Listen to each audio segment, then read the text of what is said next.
Hello there, and thank you for tuning in again to Keto Genesis. My name is Rochelle, and I will be happy to share with you my challenges as well as my successes from week 3 traveling on keto.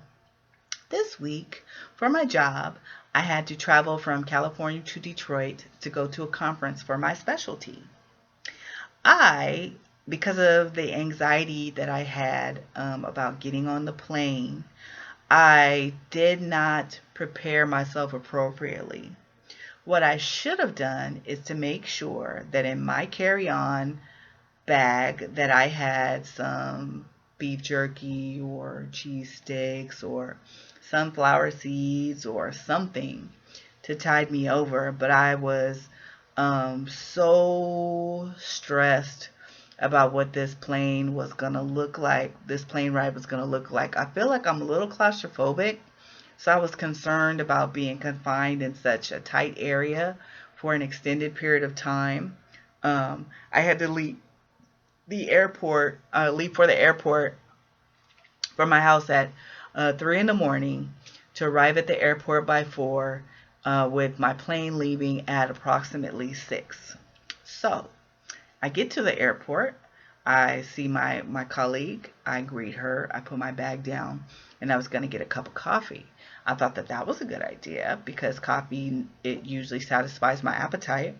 I could have some coffee with a little bit of heavy cream and some sugar-free syrup for sweetening, and that should do me for a few hours at least. Get a little fat, get a little caffeine. It should work.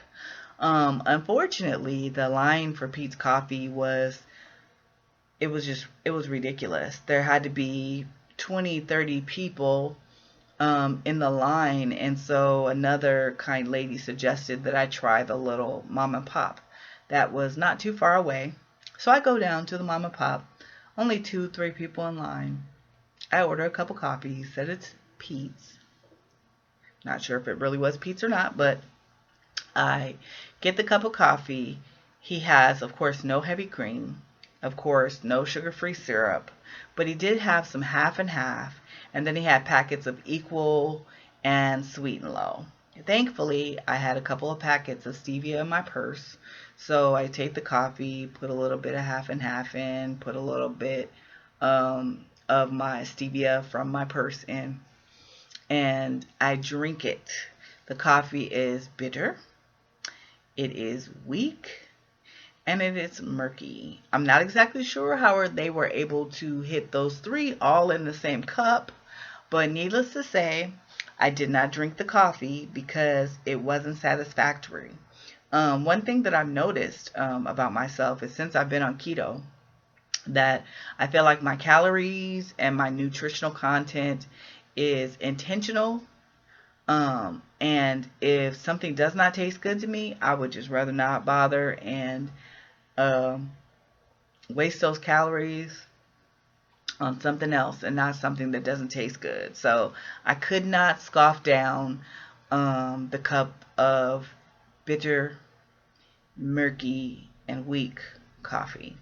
So I throw it in the trash. I get on the plane initially for a 5-hour plane ride.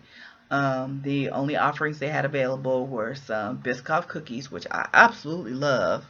But because they're not keto, I wasn't going to take a chance of throwing myself off with the little cookies. They had water, juice, tea, and soda.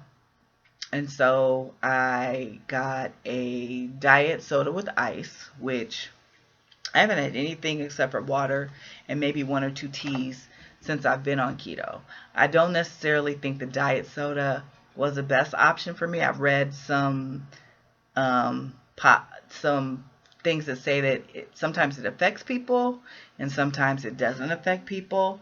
I think I was at the point where my body was craving some caffeine and I wanted something a little sweet. So I made that choice. So I had the diet soda. I get off of that plane ride, have my minor layover, move on to the next plane ride, which was about 2.5 hours. I had a cup of ice only on that plane ride. And then we get to Detroit. We get in the cab. We take the cab to the beautiful hotel.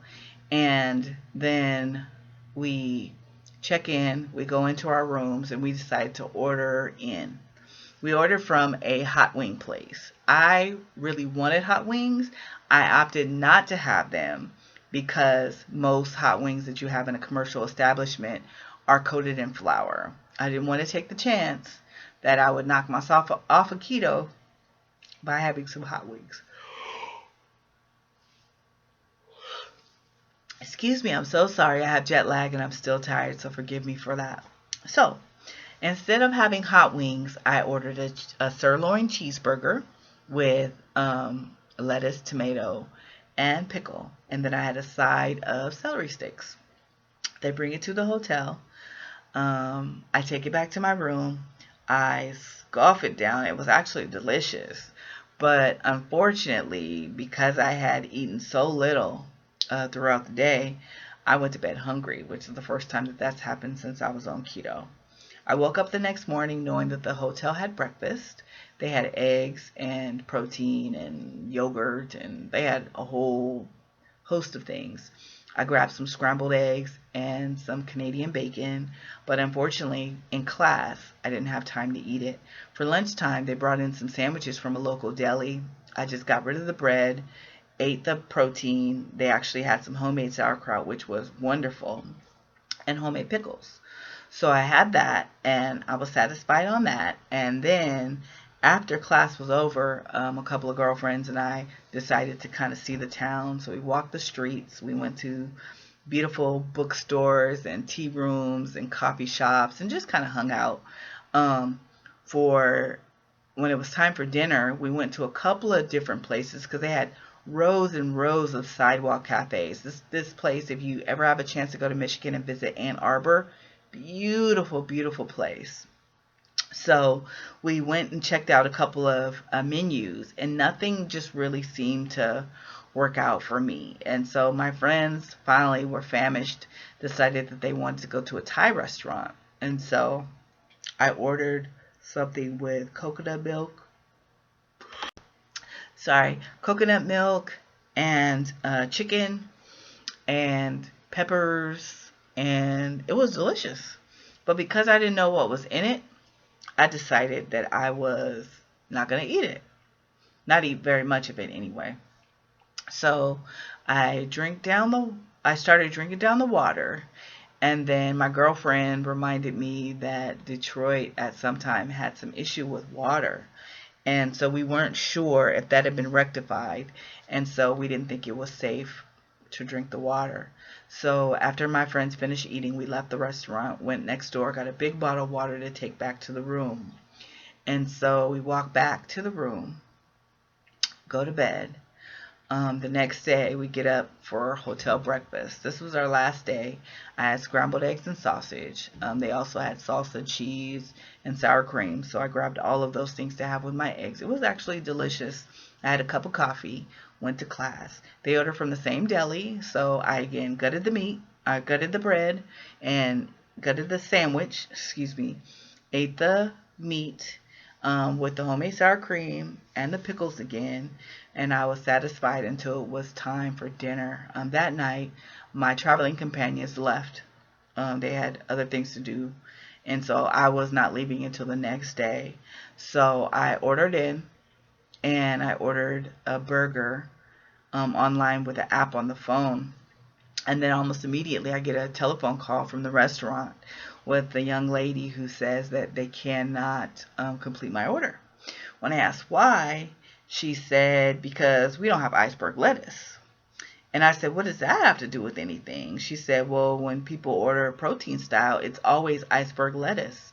And because we don't have iceberg lettuce, we can't fulfill your order. And I'm laughing on the inside because to me that's an absolutely ridiculous argument. But I continued to speak with her.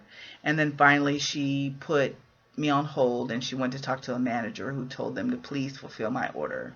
So they brought it in. They brought a little bit extra tomato, a little bit extra lettuce.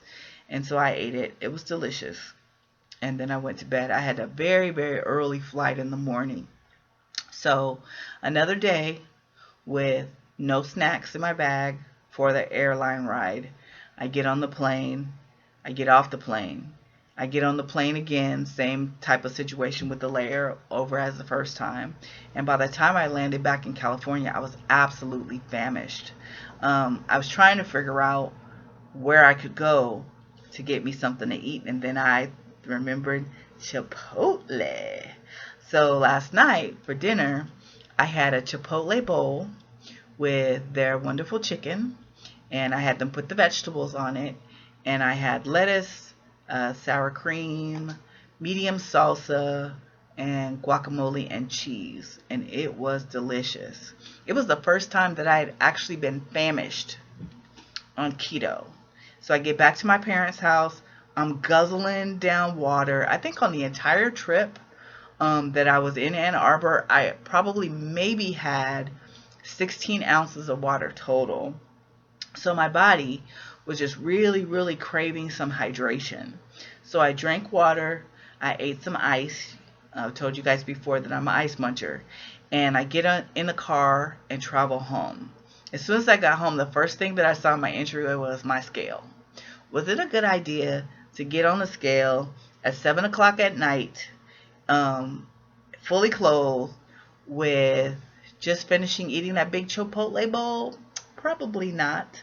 But because I felt like I did so good under the circumstances during my travel, I got on the scale still hoping that it would show me a significant weight loss.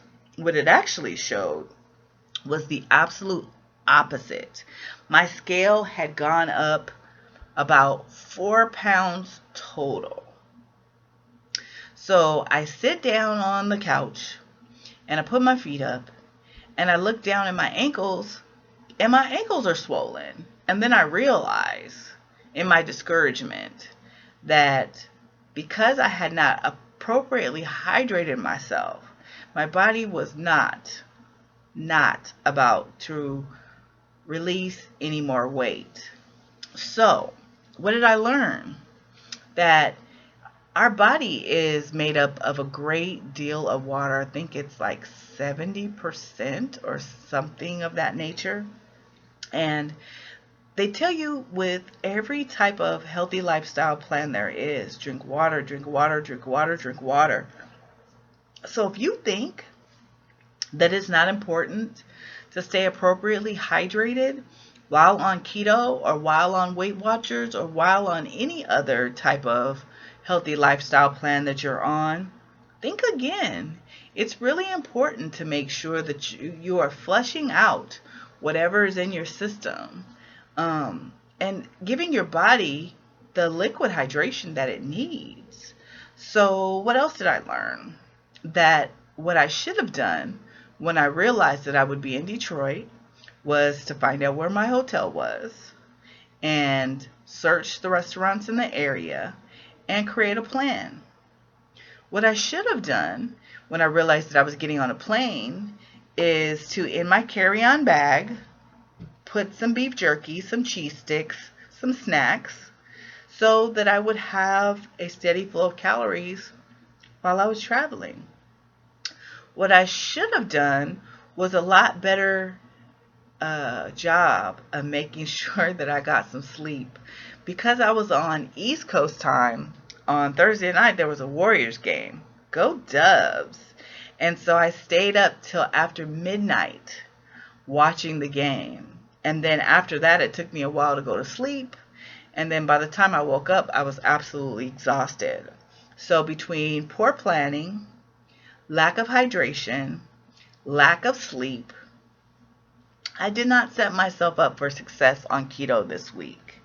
I can report that in my 3 weeks total, I have lost a total of 15 pounds, but that only yields about a 1.8 pound weight loss for week 3. Was I discouraged? Absolutely. Did I think that perhaps I don't want to do this anymore? For just a second I did, because even though I don't plan on measuring my successes forever on the scale, right now, at least in the beginning stages, the scale is all I have. Because I have a great deal of weight to lose, I'm not going to see the immediate weight loss in my body, but my scale has been my confirmation that things are moving in the right direction. But I realize that I didn't gain this weight overnight. It took me months, it took me years to arrive at this weight. Is it going to come off overnight? Absolutely not. There are going to be some ups and downs. There's going to be some challenges, and there's going to be some triumphs. But what I've realized that I am, just like you are, absolutely worth the journey. It's important to stay strong. It's important to not give up. It's important to give yourself permission to fail as well as succeed. The important thing is that you not give up. And I'm not willing to give up on keto, and I'm definitely not giving up on me. So I encourage you that if you're discouraged and you need a little encouragement, drop me a line. I'll be more than happy to talk to you. If you have questions, if you have tips, please put a comment, and I would love to engage in a conversation with you. But giving up and quitting, you can never win when you quit. It's just that simple. So for week 3, I could have done better. I should have done better. Will I do better in week 4? Absolutely. Will there be a lot less of you to see? For you to see of me in the future? Absolutely. But I felt like I wanted to be honest and transparent.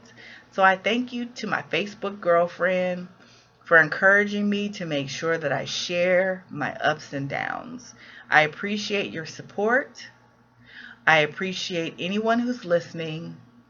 And thank you very much. I'm signing off for week 3, and I look forward to reporting more positive news in week 4. For now, this is Ketogenesis saying stay strong, get your healthy fats, your moderate proteins, and low carbs, because keto works.